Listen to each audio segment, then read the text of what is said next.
Oui, alors moi je suis content de voir se fédérer une discipline des écoles.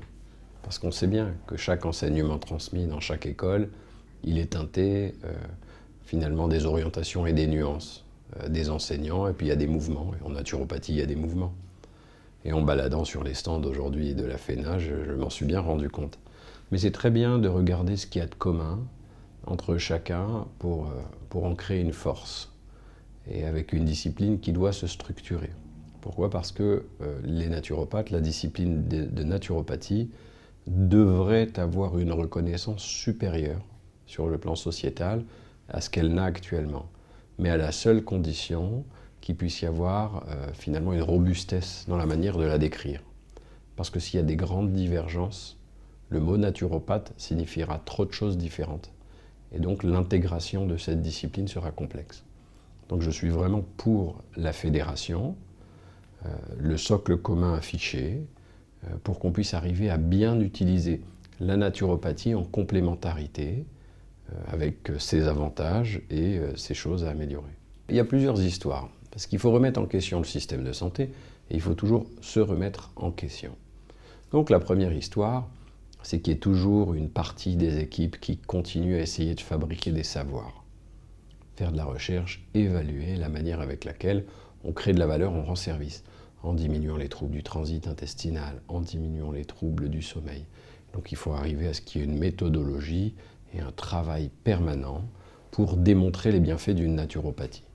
Ensuite, il faut bien entendu travailler sur la posture. Le naturopathe, la naturopathe, seul dans un cabinet, c'est pas pareil qu'un ou une naturopathe intégré dans une équipe pluridisciplinaire, dans un réseau de santé, et qui va arriver à apporter sa valeur et à compléter celle des autres, avec un patient qui est au centre. Donc le centre, ce n'est pas la consultation de naturopathie, comme ce n'est pas la consultation de cancérologie, comme ce n'est pas la consultation de kinésithérapie. Le centre, c'est le patient. Et donc il va falloir se positionner dans un parcours de santé. Donc il y a la question de la recherche, ce qu'on a dit, il y a la question de la posture, et ensuite il faut réinterroger sa doctrine. Elle est belle, l'histoire est robuste, mais aujourd'hui on a dit que le vitalisme, c'est l'énergie vitale, c'est superbe. L'humorisme, on voit bien la symbolique, puisqu'on a effectivement cette théorie des humeurs, où on ne fait plus de saigner, mais c'est intéressant. Mais on a aussi ce fameux causalisme, et donc ces rapports de cause à effet, parfois nous font faire des raccourcis. Je pense en naturopathie, en médecine, ou dans toutes les disciplines médicales complémentaires ou conventionnelles. Donc l'idée, c'est de dire qu'il va falloir travailler sur la posture pour arriver à ce qu'on démontre des corrélations plutôt que des causes, arriver à avoir un langage qui nous permet d'être intégrés, qui ne nous ostracise pas. On n'a pas besoin d'avoir des médecines parallèles ou des médecines douces. On a besoin d'avoir des médecines complémentaires et de les intégrer pour que ce soit une médecine intégrative. Et au-delà de la médecine, c'est de la santé dont il s'agit. C'est de la santé intégrative. Parce que la santé, elle doit se composer de toutes ces dimensions que la naturopathie traite. Psychologie émotionnelle, sociale, sexuelle, environnementale. Donc en santé intégrative, dans le système de santé français et en général, la naturopathie a sa place. À condition de continuer à faire de la recherche, de continuer à se fédérer, d'avoir une posture qui consiste à intégrer un réseau, intégrer des connaissances et à arriver à ce que sur le langage des rapports de cause à effet, on puisse gagner une crédibilité en continuant à travailler sur nos symboliques, mais en continuant à montrer finalement qu'on a autant besoin des autres qu'ils ont besoin de nous.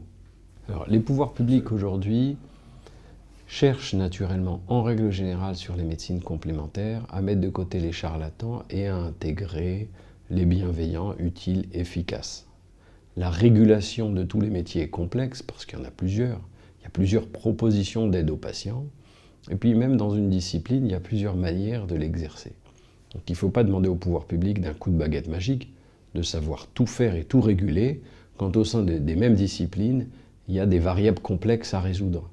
Donc les pouvoirs publics doivent accompagner les instances fédérales, la FENA entre autres, en naturopathie, mais dans d'autres disciplines c'est la même chose, pour aider à réguler, aider au socle commun, aider à rentrer dans cette complémentarité, et qu'avec la création de valeur de tous ces savoirs, de toutes ces compétences, on puisse ensuite, dans ce système de santé, arrimer une naturopathie forte, complémentaire, intégrée au système. L'emploi du conditionnel dans sa manière de parler nous incombe à tous en médecine, entre guillemets, traditionnelle et dans les médecines complémentaires. D'accord ? On a des charlatans en médecine aussi. Le diplôme ne confère pas uniquement en tant que tel la crédibilité. Donc il faut arriver à se positionner soi-même dans l'excellence, dans la complémentarité, dans la rigueur. Donc les pratiques charlatanesques, finalement, ça peut être un jugement de valeur, on peut le prendre comme ça, mais en fait, il faut bien faire la différence entre croire et savoir.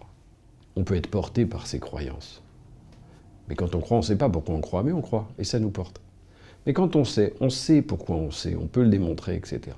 Donc il faut toujours avoir cette tendance rigoureuse à aller essayer de démontrer les bienfaits de son action. Et quand c'est des croyances et pas des savoirs, arriver à avoir la modestie et l'humilité de dire, voilà, je crois que, nous pourrions penser que. Donc cette posture qui permet à chacun, dans sa diversité, d'exister. Et puis on voit qu'il y a des bienfaits. De toute façon, personne n'arrivera à tout guérir tout seul. Enfin, c'est Canguilhem qui disait « Rien n'est apparu dans la science qui n'est d'abord apparu dans la conscience ». Donc avant d'être le scientifique qu'on peut revendiquer, etc., il faut penser simplement avec son bon sens. Maintenant, on ne peut pas non plus imposer ses croyances dans un système où la solidarité, on a de la chance en France, arrive à faire en sorte que les patients soient pris en charge. Il faut qu'on rende à la solidarité une cohérence dans l'organisation des parcours de santé. Donc chacun doit y contribuer à la mesure de ce qu'il peut faire. Mais on dit ça à toutes les disciplines, personne ne peut être exclusif ou tirer la couverture à soi. Il faut que chaque discipline sache se raconter à tous pour le bénéfice du patient, en sachant quels outils elle va mettre en avant, quels outils elle va peaufiner, quels outils à compléter. Donc l'humilité, finalement, c'est de savoir ne pas être au centre, se mettre un peu en retrait pour participer à un tout qui nous dépasse. Notre épanouissement personnel, il dépend d'un projet collectif dans lequel on s'inscrit. La qualité de la consultation, ça va être une qualité de la relation, du lien, une qualité d'écoute, une présence, l'attention qu'on va porter à l'autre, l'intention qu'on a de lui venir en aide. Donc c'est les bases de toutes les disciplines du prendre soin, quels que soient les outils, la qualité, parce qu'on est dans le règne de la quantité aujourd'hui. Et donc des fois on veut aller trop vite, mais il faut correspondre aux besoins du patient, en l'occurrence qui souffre. Et que le client de la naturopathie devienne un patient pour que ce soit une médecine complémentaire affirmée. Et là aussi je pense qu'il y a un enjeu. Alors on va dire aux naturopathes ce qu'on dit également aux psychologues, aux sophrologues ou aux art-thérapeutes. Personne ne détient la totalité des outils indispensables pour traiter de façon globale chaque individu. Donc cette interdisciplinarité, cette transdisciplinarité qui est une force, est une des clés pour arriver à ce que chaque discipline puisse exprimer au mieux sa valeur et pour que les soignants aussi puissent supporter au mieux la souffrance de l'autre, parce que c'est ce dont il s'agit, gérer des souffrances visibles ou invisibles. Donc arriver à travailler en équipe, avoir une supervision, remettre en question ses pratiques, évoluer dans ses connaissances, acquérir plusieurs cordes à son arc. Il y a quand même des enjeux dans ce travail collectif. Alors des fois on a la chance de pouvoir avoir un lieu commun, des fois ça va être un réseau de santé auquel on participe, mais quelqu'un isolé dans son coin qui ne remet pas en question sa pratique, qui a ses vérités ou qui s'invente des vérités, ou qui travaille à l'intuition, il sera moins efficace dans un parcours de santé autour du patient. Et la société, elle doit valoriser le parcours de santé du patient, pas tel ou tel intérêt de nous tous d'ailleurs, de nos disciplines respectives. Donc voilà, c'est un appel à un modèle de travailler ensemble pour se remettre en question et être le meilleur de soi-même. La discipline naturopathie à une échelle fédérale, elle doit organiser une orientation pour arriver à créer ces possibles. Parce qu'un étudiant qui sort, il peut difficilement révolutionner tout le système, même s'il travaille et est très actif. Donc il faut que les plus installés, les plus politiques, les plus aboutis donnent une orientation à la discipline pour qu'elle puisse être mieux intégrée et aussi mieux intégrer le reste, l'autre. Parce qu'on ne peut pas exiger d'être intégré sans intégrer soi-même l'autre. Il faut étudier les postures, la relation à l'autre, et qu'il y a de la place pour plein de métiers différents dans un parcours de santé. On a finalement plusieurs façons d'interroger l'avenir. Est-ce qu'on, d'abord, soi-même, on conçoit l'avenir comme ouvert ou fermé? Est-ce qu'on pense qu'il va y avoir un changement de rupture ou des petits changements incrémentaux? Est-ce que si on conçoit le changement, on conçoit de façon immédiate ou de façon différée? Donc chacun va imprégner sa personnalité dans la vision prospective. Moi, je suis plutôt tendance optimiste à penser à un changement et à un changement d'envergure.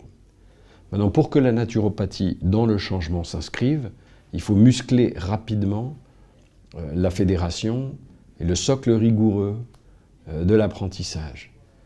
Ensuite, certaines complémentarités, l'organisation de la recherche, l'intégration en réseau, la démonstration de la création de valeur, pour en faire une discipline de médecine complémentaire qui est beaucoup plus robuste dans la conscience collective que ce qu'elle n'est actuellement, puisqu'elle dépend des bonnes volontés des uns et des autres qui sont bien formés, et il y en a beaucoup heureusement.